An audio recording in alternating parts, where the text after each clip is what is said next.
مومنین، یہ سورہ انبیاء کا سلسلہ جاری و ساری ہے. جو آیت پڑھنے کا شرف حاصل کرا یہ 83 آیت ہے. اور یاد کرو جب ایوب نے اپنے رب کو آواز دی، بے شک مجھے بیماری نے چھو لیا ہے اور تو سب سے بڑھ کر رحم کرنے والا ہے. اب اس حصے میں سورہ کے تمام انبیاؤں کا ذکر ہے، کافی انبیاؤں کا ذکر ہے. تو یہ ایوب علیہ السلام کے بارے میں اللہ سبحانہ تعالیٰ فرما رہا ہے کہ جب ایوب کو یاد کرو، جب اپنے رب کو انہوں نے آواز دی، نادا کرا کہ مجھے بیماری نے چھو لیا ہے اور تو بڑا رحم کرنے والا ہے. تو ان کی جو دعا تھی وہ بڑی پولائٹ تھی، بہت پولائٹلی نے دعا کری تھی. ان کا اسٹوری بہت لمبی ہے، تھوڑا سا میں پڑھتا ہوں کہ ایوب علیہ السلام کو اللہ نے کافی نعمتوں سے نوازا تھا. تو شیطان نے اللہ سے کہا، ارے یہ بندے کو تو نعمتیں تو نے یوں دی، شکر کر رہا تو کیا بڑی بات ہے. تو اللہ نے کہا دیکھ میں اس کو آزماتا ہوں. تو ان کی مال بھی چلے گیا، اولاد بھی چلے گئی، بیمار بھی ہو گئے. لمبا میں بات کو طویل نہیں کرنا چاہتا، سب طرح سے چلے گئے. ایک بار کچھ لوگ آئے، کوئی مذہبی لوگ آئے، انہوں نے ان کو طنز کرا، ایوب ایسا تم سے کون سا گناہ ہوا تھا جو تم نے ایسا کرا. اس طریقے سے لوگوں نے ان کو تنگ کرا. حد ہو گئی ان کو تنگ کرنے کی. اتنے بیمار ہو گئے، بدن میں بھی بیماری ہو گئی، اولاد مر گئی، مال چلے گیا. تو انہوں نے پھر بھی کبھی اللہ سے کوئی شکایت نہیں کری. دیکھیں یہاں سیکھنے کی بات ہے. کہا بس پولائٹلی کہہ دیا اللہ تعالیٰ رحم کر دے. اللہ سے دیکھ رہا تھا، دیکھیں آپ اللہ سے رحم کر دے. دیکھیں آپ، یہ ہم کو سیکھنا چاہیے نا. ہم صرف پڑھ کے چلے جائیں گے کیا؟ ہم بھی سیکھیں. فاستجبنا له فکشفنا ما به من ضر وآتیناہ اہلہ ومثلہم معہم ورحمۃ من عندنا وذکریٰ للعابدین. چنانچہ ہم نے ان کی دعا کو قبول کیا اور ان کی ہر تکلیف کو دور کر دیا اور انہیں ان کے اہل و عیال عطا کیے اور اپنی رحمت خاص سے اس جیسی نعمتوں سے مزید نوازا تاکہ یہ عبادت گزارنے کے لیے ایک نصیحت ہو. کہا کہ اللہ سبحانہ نے جواب دیا، دعا قبول کرے. دعا قبول کرتا ہے. ہم بھی جو دعا کرتے ہیں، ہم گناہ گاروں کی دعا ہوتی ہے، وقت لگتا ہے. اگر آپ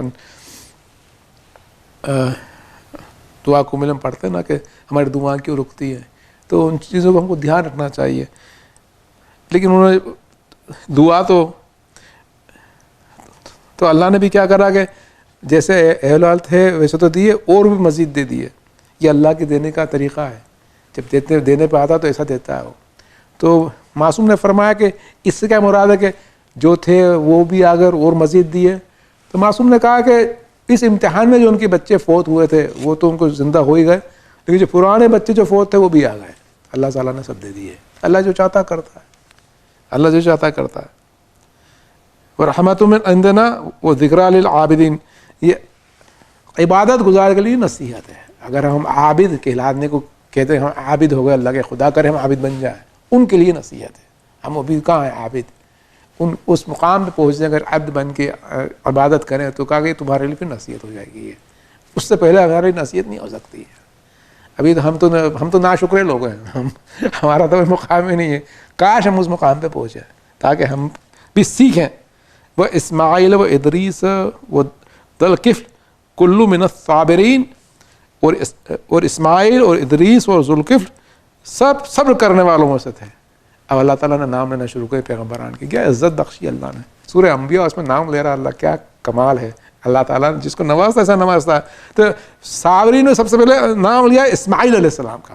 اسماعیل علیہ السلام نے اپنے باپ کے سامنے صبر کرا تھا. جب باپ نے کہا کہ میں تمہیں خواب میں دیکھ رہا ہوں کہ تمہیں میں قتل کر رہا ہوں، آسان تھوڑی ہے. دوسرا بچہ ہوتا تو بھاگ جاتا کہ ہمارے باپ کا دماغ معاذ اللہ خراب ہو گیا. اسماعیل علیہ السلام بھی پیغمبر تھے. انہوں نے کہا باپ مجھے صابرین میں پائیں گے، اور ساتھ میں گئے. جہاں تک مجھے یاد ہے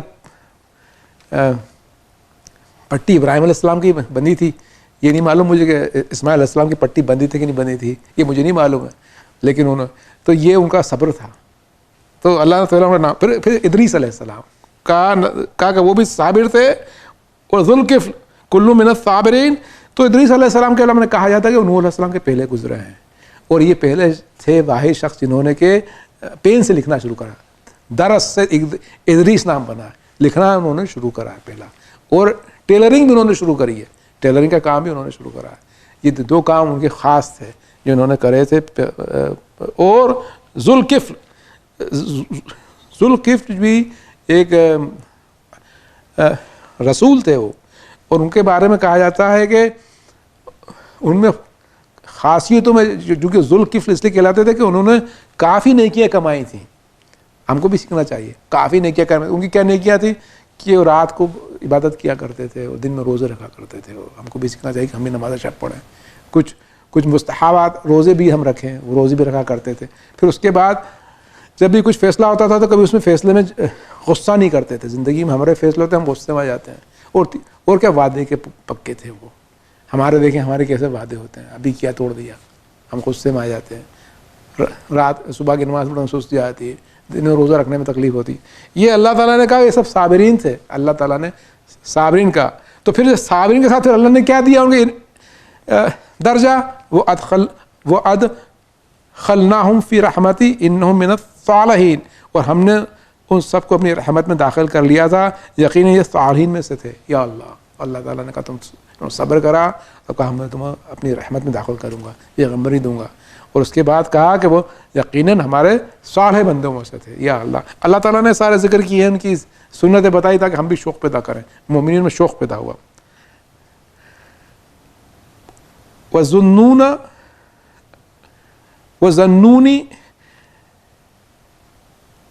إِذْ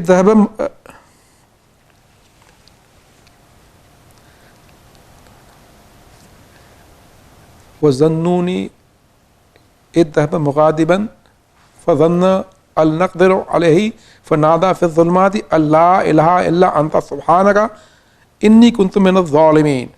اور ذوالنون یعنی کہ یونس علیہ السلام جب غصے میں بھرے ہوئے گئے تو انہوں نے یہ حسن ظن کیا کہ ہم ان پر روزی کو تنگ نہیں کریں گے. تو انہوں نے تاریکیوں میں ہمیں پکارا کہ تیرے سوا کوئی اور معبود نہیں ہے, تو پاک ہے, میں نے ہی ظلم کیا ہے. یہ بہت مشہور آیت ہے, ہم اس کو پڑھتے ہیں نماز غفیلہ میں. تو ذنون کیوں کہتے ہیں؟ جو مچھلی کے پیٹ میں اس تو کہ وہ مچھلی کے پیٹ میں تھے. بعض نے کہا کہ وہ مگرمچھ تھا, بڑا مگرمچھ تھا وہ. تو اس کی سب کو معلوم ہے, اس کے بارے میں بہت چھوٹی بات کروں گا کہ وہ آخری میں جب اپنی قوم سے تنگ آ گئے تو انہوں نے کہا کہ میں جا رہا ہوں, تم کو چھوڑ کے جا رہا ہوں, اور ان پہ عذاب آنے والا ہے. تو وہ چھوڑ کے چلے گئے. تو جب چھوڑ کے چلے گئے تو قوم نے, جب عذاب آنے والا تھا, قوم نے توبہ کرنا شروع کر دی. تو اللہ نے وہ عذاب ٹال دیا اور قوم سے عذاب کو دور کر دیا. اور یہ غصے میں چلے گئے اور ایک کشتی میں بیٹھ گئے, سمندر میں جانے لگے. تو کشتی کے ساتھ مسئلہ شروع ہو گیا, ڈوبنے شروع ہو گئی. تو کیپٹن نے کہا کہ ضرور کوئی بھاگا ہوا آیا ہے. تو جب نکالا قرۃ ان کا ہی نام آیا, تو انہوں نے کہا ہم ہی بھاگا ہوا ہے میرے اللہ کی طرف سے. تو جب کود گئے تو اللہ نے رحمت نازل کری اور مچھلی نے ان کو نگل لیا. تو پھر مچھلی کے پیٹ میں رہے, اور پھر جب انہوں نے اس تاریکی میں اللہ سے دعا کری. یہ سب کو معلوم ہے, اس لیے میں جلدی پڑھ رہا ہوں. تو اب اس میں بحث کیا ہے؟ اب بحث یہ ہے, جو میزان نے بحث کری, بڑی خوبصورت بحث کری کہ انہوں نے جو زن کرا تھا, اس نے زن کرا تھا کہ وہ یہ کرا تھا کہ ان کی روزی اللہ تنگ نہ کرے گا. یہ زن کرا تھا انہوں نے. ایک یقین غلط تھی کہ اللہ ان کی روزی کو تنگ نہ کرے گا. تو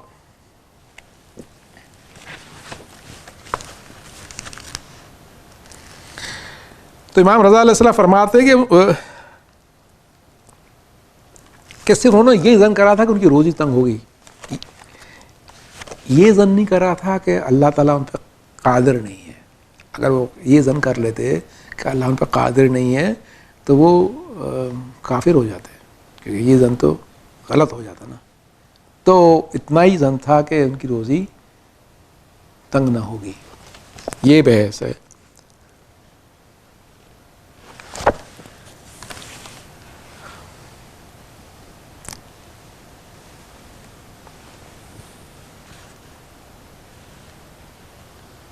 پھر جا کے انہوں نے جو دعا پڑھی اندھیرے میں جا کے کہ تیرے سوا کوئی معبود نہیں ہے اور تو پاک ہے، میں نے ہی ظلم کیا تھا.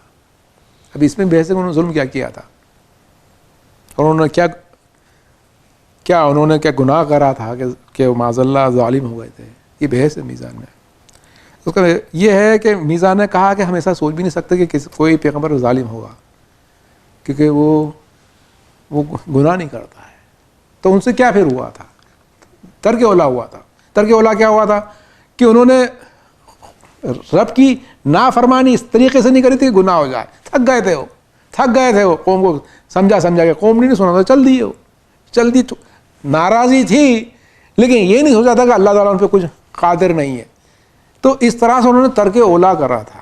ترک اولا کر کے چلے گئے تھے. جب ترک اولا چلے گئے تھے تو جب وہ مچھلی کے پیٹ میں گئے اندھیرے میں، تو تب جا کے ان کو یہ بات سمجھ میں آئی کہ انہوں نے واقعی میں صحیح نہیں کرا، اور انہوں نے شرم آ گئے اللہ سے، اور انہوں نے اس جو غصہ آیا تھا اس سے برات چاہی، اس غصے سے برات چاہی. تو کیا کہا لا الہ الا انت سبحانک، کہا انہوں نے اس خدا کی طرف رجوع کر دیا. انہوں نے کہ کوئی خدا نہیں ہے سوائے تیرے، تو پاک ہے. مطلب انہوں نے بیزاری چاہی جو انہوں نے اپنی حرکت کری تھی. کہا کہ اب میں اس سے بیزار ہوتا ہوں اور میں تیری طرف پھر رجوع کرتا ہوں کہ میں نے جو غصہ کرا اور میں چل دیا اور سوچا کہ میرا ساتھ کچھ نہیں ہوگا. پھر کہا کہ میں تیری پناہ چاہتا ہوں. اچھا، اس دعا میں خاص بات یہ ہے کہ انہوں نے اس دعا میں یہ نہیں کہا کہ اللہ تعالیٰ تو مجھے چھٹکارا دے دے مچھلی کے پیٹ سے، یہ نہیں کہا. انہوں نے شرما رہے تھے. صرف اتنا کہا انہوں نے اللہ الہ انت سبحانک انی کنت من الظالمین، میں نے ظلم کرا اپنے اوپر. حالانکہ انہوں نے ترک اولا کرا تھا، صدا نہیں کرا تھا. تو اللہ کو ان کی یہ بات اتنی پسند آئی، اللہ نے ان کو نجات دی. کیونکہ جو تھا اندھیرا کائے کا تھا، مچھلی کے پیٹ کا اندھیرا تھا، سمندر کا اندھیرا تھا، سارے اندھیرے تھے. فاستجبنا لہ ونجینا من الغم وکذلک ننجی المؤمنین، ہم نے ان کی دعا قبول کی اور انہیں غم سے نجات دی، اور ہم مومن کو اسی طرح نجات دیا کرتے ہیں. اللہ سبحانہ وتعالیٰ نے دعا قبول کر لی اور غم سے نجات دی، اور کہا ہم مومنین کو اسی طرح نجات دیتے ہیں. سرکار ختمی نے کہا اس آیات کے ذیل میں کہ یہ جو آیت آئی ہے جو پڑھی ہے اللہ الہ انت سبحانک انی کنت من الظالمین، یہ آیت جو آئی ہے خصوصاً جو یونس علیہ السلام کی آیت آئی ہے، یہ اس میں اللہ کا نام ہے، اور اس دعا کی وجہ سے ہر مومن کی دعا قبول ہوتی ہے. اس لیے ہم غفلہ میں پڑھتے ہیں اس کو، کیونکہ اس میں اللہ کا نام ہے. اور اس میں بتایا گیا کہ کس طرح سے انسان صرف واحد خدا کا ہو جائے.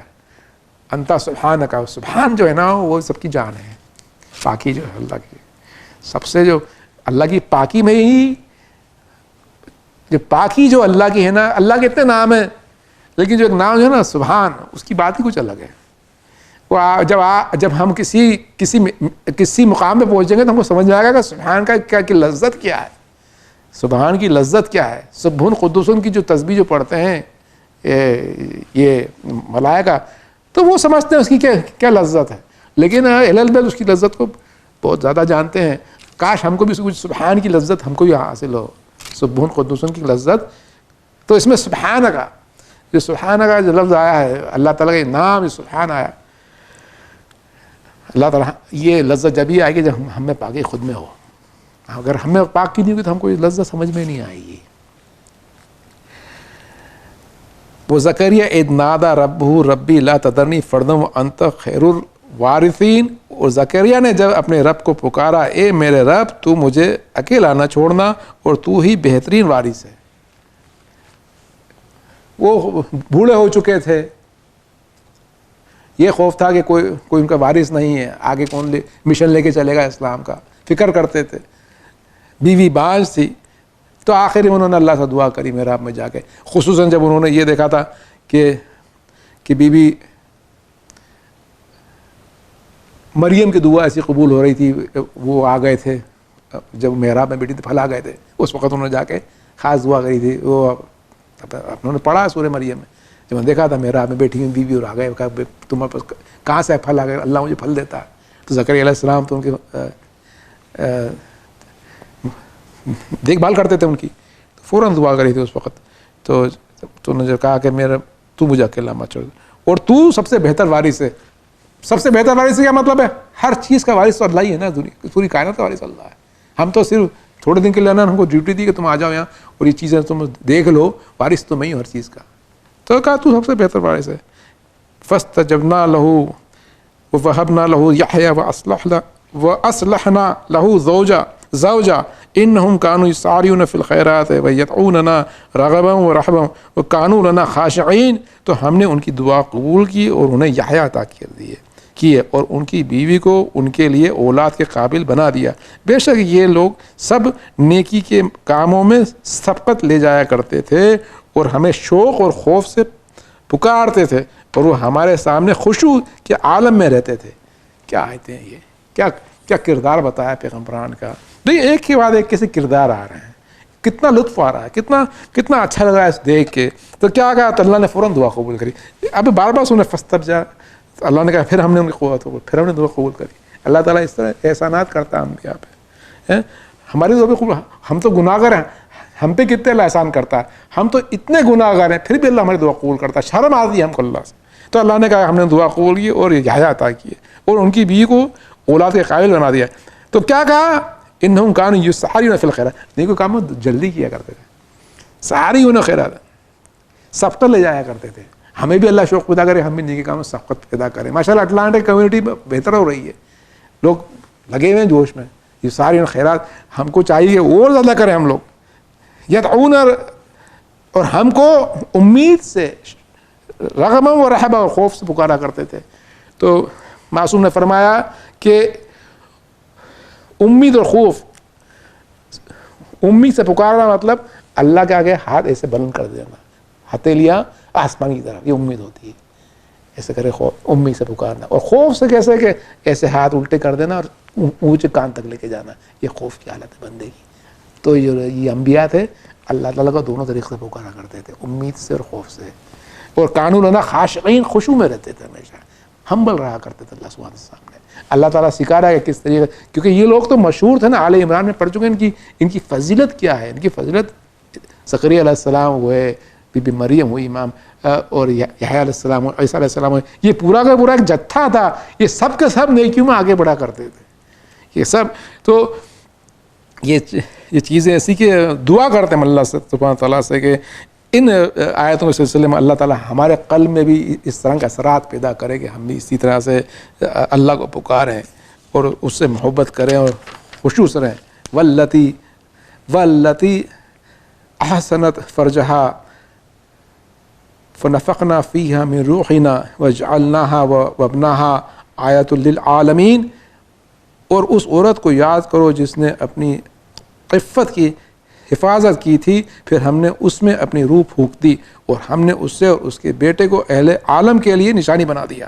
اللہ سبحانہ تعالیٰ کتنی خوش قسمت بی بی مریم کا ان کا ذکر ہو رہا ہے اس وقت.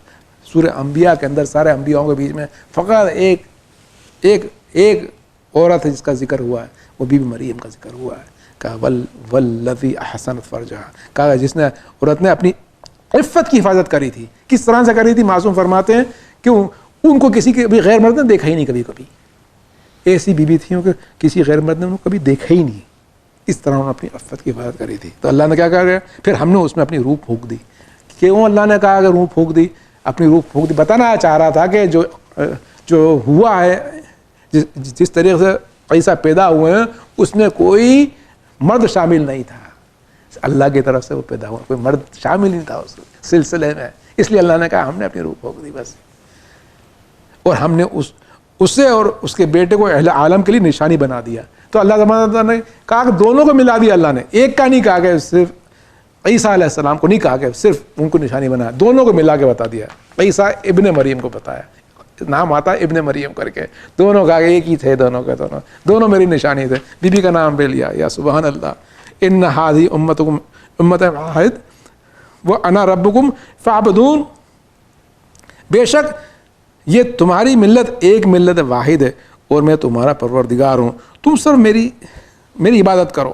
اللہ سبحانہ وتعالیٰ نے کہا کہ یہ جو انسانیت جو ہے نا، پوری ہیومینٹی ایک امت ہے. کہا کہ ایک امت ہے.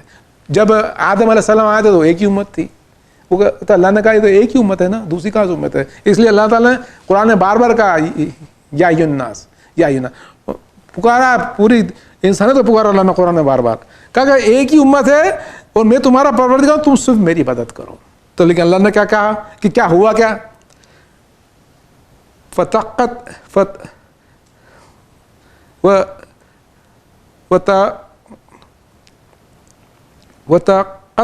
أَمْرَهُمْ بَيْنَهُمْ كُلٌّ إِلَيْنَا رَاجِعُونَ، اور انہوں نے آپس میں دین کے ٹکڑے ٹکڑے کر ڈالے، سب ہماری طرف پلٹ کے آنے والے ہیں.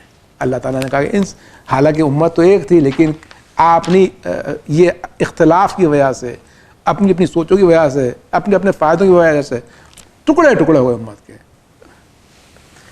یہود 71 فرقوں میں بٹ گئے، عیسائی 72 فرقوں میں بٹ گئے.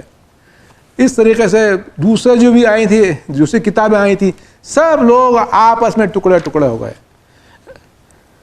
تو اللہ نے کیا فرمایا کہ ٹکڑے ٹکڑے تو ہو گئے، لیکن کیا کیا اللہ نے کہا؟ اللہ نے کیا فرمایا؟ کلٌ الینا راجعون، سب میرے پاس پلٹ کے آنے والے ہیں. سارے ٹکڑے جو ہیں فرقے ہیں یہ سب پلٹ کے آنے والے ہیں میرے پاس. پھر میں ان کا حساب لوں گا، پھر میں ان سے پوچھوں گا کہ تم نے کیا کرا. سرکاری امت کا کیا ہوا؟ سرکاری امت بھی 73 فرقوں میں بٹ گئی.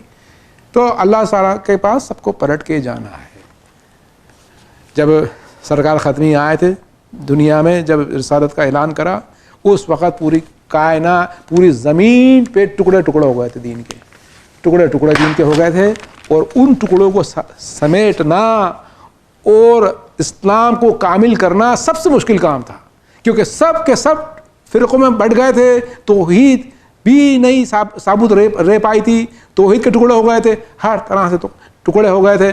جب سرکار آئے تو سرکار ہی جانتے ہیں کہ ان کو کتنی مشکل آئی ایک دین کرنے کی اور اسلام کو مکمل کرنے کی. اس لیے سرکار نے فرمایا جتنی تکلیف مجھے پہنچی ہے کسی کو اتنی تکلیف نہیں پہنچی، کیونکہ انہوں نے ان سارے ٹکڑوں کو سمیٹا اور اسلام کو کامل کرا. ایک تکلیف سرکار کی تھی جو انہوں نے اسلام کو سمیٹا اور اسلام کو مکمل کرا، اور ایک تکلیف امام حسین علیہ السلام کی تھی کہ نانا کو گئے ہوئے کچھ عرصہ ہوا تھا، امت میں پھر ٹکڑے ہو گئے تھے، اور ٹکڑے اس قدر ہوئے تھے کہ حلال حرام ہو گیا تھا، حرام حلال ہو گیا تھا. اور اس لیے کربلا ہوئی تھی 10 محرم کو امام حسین جو وارث انبیاء ہیں انہوں نے دکھایا کہ نانا جان میں ایک دن کے اندر ایسا کام کروں گا کہ جو ٹکڑے ہوئے ہیں آپ کے جانے کے بعد ان ٹکڑوں کو میں پھر سمیٹوں گا، اور میں صبر کروں گا، میں صبر کی انتہا کر دوں گا. اور امام حسین نے صبر کر کے دکھایا، اس طریقے سے صبر کر کے دکھایا کہ علی اکبر علیہ السلام نے بھی صبر دکھایا. انہوں نے یہ نہیں کہا کہ بابا میں بچ جاؤں گا کیا، صرف بابا سے یہ کہا کہ بابا کیا حق میں ہیں، شہادت ہو جائے تو شہادت ہو جائے. یہاں تک کہ مولا امام حسین نے اپنے بچے کے لیے پانی مانگا، 6 مہینے کے بچے کے لیے پانی مانگا، وہ تک نہ ملا، لیکن مولا امام حسین نے صبر کرا اور شکر کرا اور دنیا سے چلے گئے. علی القوم الظالمین.